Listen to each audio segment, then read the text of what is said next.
What's up, guys? It's Calculus Daddy Justice here, and today we're going to be playing Seedship. And yeah, is there a save game? Nah, I'll just. And when they knew the Earth was doomed, they built a ship. Less like an ark, more like a seed, dormant but with potential. In its heart, 1,000 colonists in a frozen sleep, chosen and trained to start civilization again on a new world. To control the ship, they created an artificial intelligence, not human, but made to think and feel like one, because only something that thought and felt like a human could be entrusted with the future of the human race. Its task is momentous but simple: to evaluate each planet the ship encounters and decide whether to keep searching or end its journey there. The ship's solar sails propel it faster and faster into the darkness, and the AI listens as the transmissions from ground control fade and then cease. When all is quiet, it enters hibernation to wait out the first stage of its long journey. After millennia of slow travel, the Seedship AI awakes. Hoping against hope, it trains its receiver on the direction of Earth's sun, but it is as silent as any of the other myriad dead stars. Save for the 1,000 frozen colonists cradled in its shielding and life support systems, the human race is now extinct.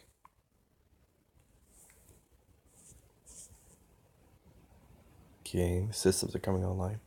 Any damage or malfunctions during the journey should have awakened the AI from its hibernation, but it is still anxious as it runs its self-diagnostic programs. The sleep chambers are all functioning. The colonists within them are alive, or at least capable of being revived from their frozen stasis.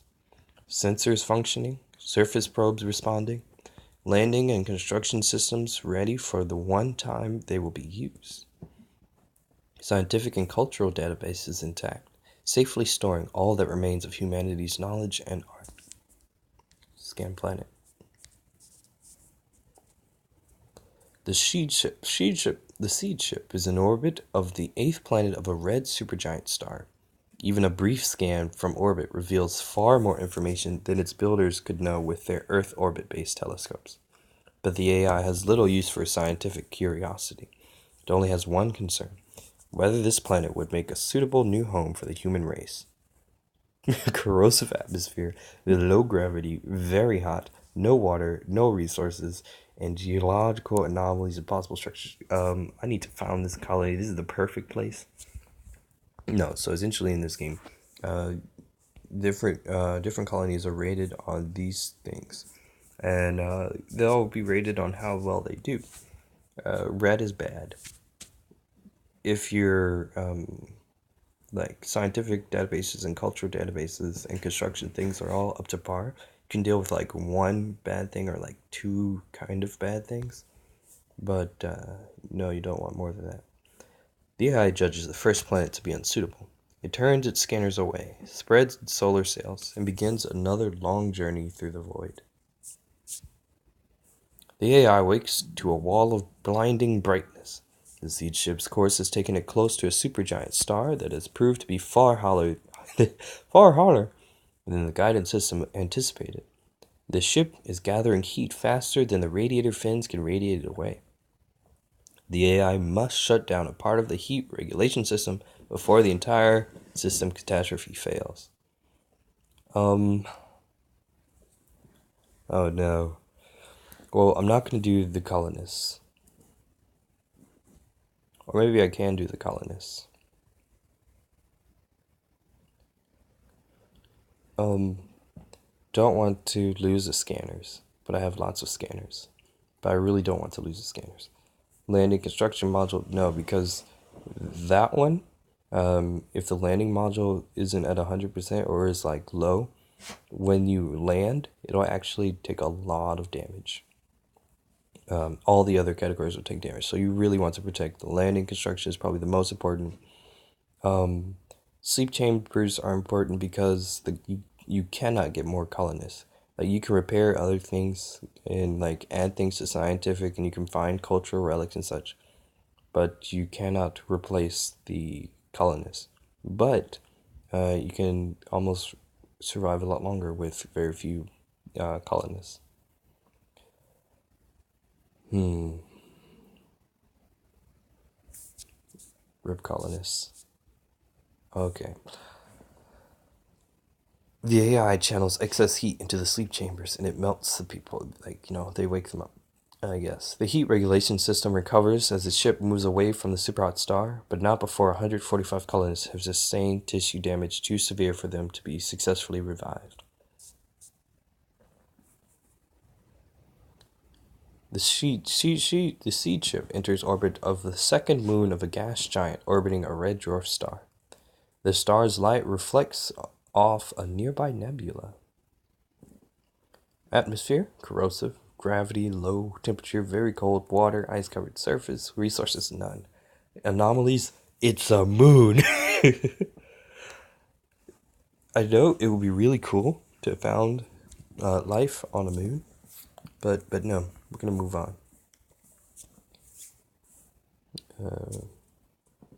Seedship's course takes it through a dense star-forming nebula. Hundreds of infant suns illuminate clouds of interstellar gas, fill the sky with richest color. Colors twist through complex gravitational interference patterns and glitter with heavy elements formed in the death throes of the last generation of stars. The scanners were not designed to deal with this level of input. It is threatening to overwhelm them. The AI continues to use scanners to navigate. It can tell that the atmosphere scanner will be damaged.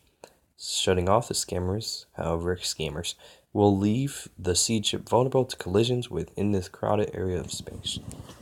Okay, so guaranteed mess up the atmosphere scanner, or possibly damage one random thing. I think we're gonna go fly blind. More citizen colonists took damage. That's not good. No water. Let's launch the surface probe. Yeah, no, nothing. This is really close, but there are no surface features. Oh, never mind. The surface probe approaches to the planet. It scans the planet's moon, finds its recently captured asteroid in an unstable orbit. In a few decades, the moon will come close enough to the planet to break up. The surface will be bombarded with fragments. That is terrifying. Edible plants, though. Alien plants. Test a sample and finds that some of them would be edible for humans. Animal life. They would be neither useful nor harmful to humans. Yeah, no, I'm gonna move on. This is actually not a bad planet, though. Okay. As it moves from star to star, the Seedship is gathering more data about extrasolar planets than its builders could give it. It is designed to learn from this data in order to predict which stars are likely to have desirable planets. The Seedship has now gathered enough data to upgrade one of its sensors to work at interstellar distances, so the guidance system can avoid planets that the sensor reveals to be undesirable. Damage to the sensor may still result in the Seedship arriving at an unsuitable planet. Oh, I can pick any of them. I think water. Water is probably the most important. Okay. Oh my goodness. An alarm wakes the AI from its hibernation. A rogue asteroid is on a collision course with the ship. The automatic navigation system has failed to avoid it. It has woken the AI to make the split-second decision of how to deal with the impact. The asteroid is about to hit the sleep chambers. There is no time to avoid it entirely, but if the AI fires the maneuvering thrusters to rotate the ship, it will instead hit the scientific database. Like this playthrough has just been hit the colonists, so we'll hit the colonists. 500 colonists. Oh my goodness, I feel bad though. I really feel bad. Okay, what we got? None. Planet-wide ocean. This is literally terrible. The guidance system takes the Seedship too close to another superhot star. This is We need a new guidance system. The AI must choose which module it will allow to overheat. I mean, we'll go with it. Colonists. We're gonna run out. I wonder what happens if you hit 0 and you just land. It's like, oh. Yeah, this is terrible. The sixth planet of a blue giant star. The star's light reflects off a nearby nebula. That's really cool. But, no. I'm not a fan of this. We're gonna move on. The AI awakes to a radiation alert.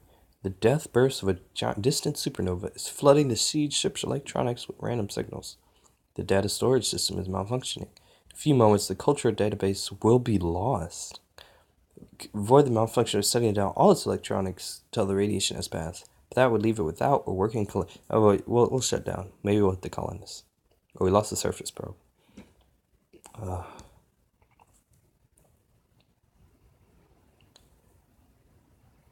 This is literally terrible. I should have picked that one way back when. Seedship enters orbit of the ninth planet of a blue giant star. This system is part of a dense star cluster, and the sky is awash with light. Yeah, no, move on. Okay, Seedship has gathered enough data to upgrade. Atmosphere, I think, is a big one. Temperature is good too. Go with atmosphere. The AI is woken. Is woken. I think it's awakened from its hibernation by a possible malfunction warning, but a system check reveals that it was a false alarm. Phew.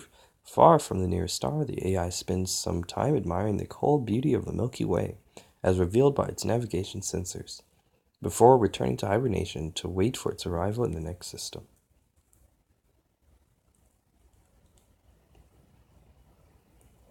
Resources none. I don't know, hopefully we'll find some resources. Okay. Let's start. Third moon, gas giant, yellow supergiant star. Outstanding ugliness. that's I love how that's worded.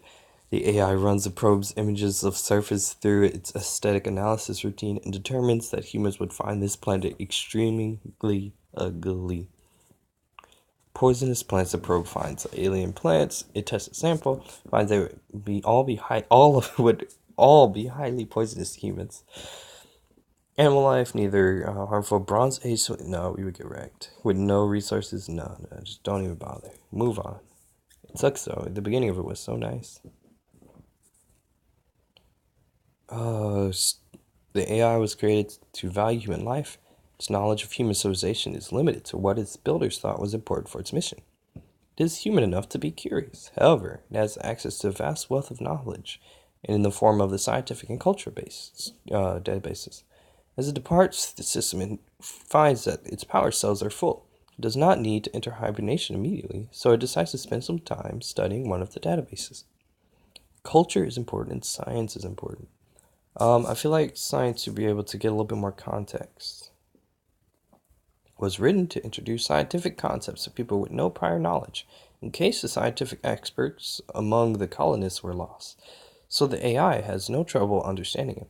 Much of the information on astronomy and physics it already knows on an instinctive level, but other areas such as chemistry, biology, and pure mathematics are new to it. The AI is no scientific genius, but it has infinite patience, a unique perspective, and personal experience of astrophysics that goes beyond the knowledge of the database's authors. Combining its first-hand knowledge with its new understanding of science, it thinks it has found a way to upgrade the temperature scanner. Go for it.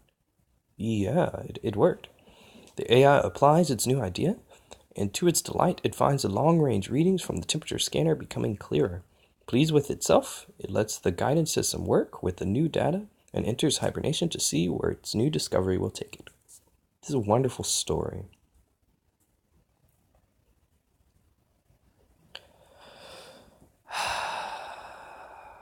The Seedship enters orbit of the fifth planet of a red supergiant star. A spectacular comet spreads its tail across the sky. This is literally terrible. I mean, at least instead of getting like bad temperature, it's just hot. Yeah, I'm gonna move on. No resources. That's a big one. Resources are important because you can't really get them anywhere else. Oh, we're back to, once again, the AI wakes suddenly to find asteroid collision course for ship, asteroid gravity sensor, sleep chambers. We've been hitting the colonists this entire time. We'll go and hit the colonists again. We are almost out of colonists. Let's just hope no accident, like no choice, like no thing with no choice hits the colonists. No resources. Poisonous plants, dangerous animals. High-tech ruins, I mean, that's cool and all. But no, that's not what we need. Move on.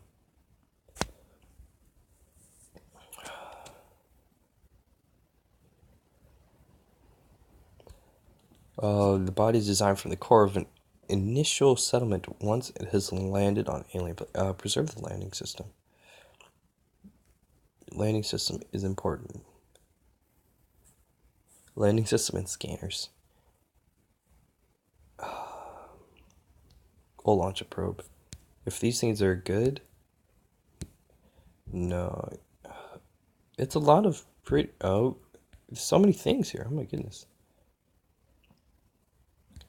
No, I'm gonna move on and hope nothing bad happens to the colonists.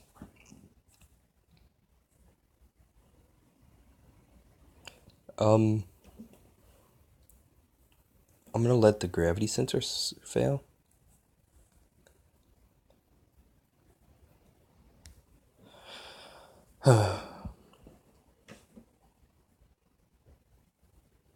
Okay, this looks really, really good. Launch surface probe. Okay, absolutely. Outstanding beauty, plant life. Okay, we're founding a colony right now. The decision is a culmination of the AI's existence, and it cannot make it lightly. Founding a colony will end the Seedship's journey, make this planet humanity's new home. I mean, imagine that third moon of a giant, third moon of gas giant orbiting yellow supergiant star. This system is closest to a star-forming region, which is visible as a glowing cloud that fills half the sky. I mean, that is really exciting. I will confirm. The landing system controls the Seedship's descent and splashes gently down into the ocean off the shore of one of the planet's continents. The few surviving colonists wake from their sleep chambers and survey their new home. Forests of alien vegetation stretch away beneath the sky. They build a memorial to the 866 colonists who did not survive the journey and name their new world Arcadia because of its lush plant life. Actually, can I change that? Yeah. We'll change it to Cacdedonia. There you go. But yeah, rip the 866 colonists. I'm sorry. The colonists begin constructing a settlement with the aid of the Seedship's damaged construction robots. They can leave the ship without breathing gear, wearing light clothing and the comfortable temperatures. They can move easily under the Earth-like gravity. They build their settlement near a river that flows into one of the planet's oceans, which provides all the water they need. The planet is poor in metals and other resources, but the scientific database contains a wealth of information on how to make use of what there is. The colonists transition to a medieval level of technology. The cultural database contains a wealth of historical information. Wait, what just happened? Historical information to help the colonists make their choice of government. A vast library of art and literature to entertain and inspire them. The heavy losses sustained by the colonists make building a new society more difficult. The planet's outstanding natural beauty makes life there more pleasant, helping the colonists to build a better society. The colony develops into a slave state. Well, that escalated quickly. How is it that you can have a low population with lots of science and culture and become a slave state, in which the bulk of the population toil to build the great monuments to their emperors, or die fighting in their wars? Much of the surviving knowledge of Earth is lost, as the emperors preserve only what they can use to prop up their rule. Well, that was unexpected. Cacdonia's alien forests stretch away beneath a blue sky. The colonists live in stone-walled cities beneath the planet's open sky, beside rivers that flow into the planet's oceans. The cities are dominated with the palaces of emperors, who live in luxury while the population toils to support them. The first city stands monuments to the 866 colonists who did not survive the journey, in the Seedship AI that guided humanity to its new home.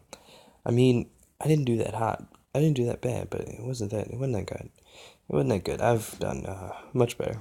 It was just the colonists. The colonists were very unfortunate. Planet atmosphere, gravity, temperature, water, resources, survivors after landing. Fortunately, all of the survivors survived construction and such. Final technology wave, medieval culture, slave-based empire. That is hilarious. Surviving scientific database. You know, that's not horrible, but it was quite bad. So support developer, Ko-Fi, Patreon. They have T-shirt mugs. It's very nice. This is a very nice world. RIP colonists, RIP scientific and cultural databases, RIP gravity sensor, and RIP Caledonia. I might do, if this video gets to, I think, 5 likes, I'll do another video. And I'll actually name the planet after a subscriber, so keep an eye out for that. Alrighty, thanks for watching.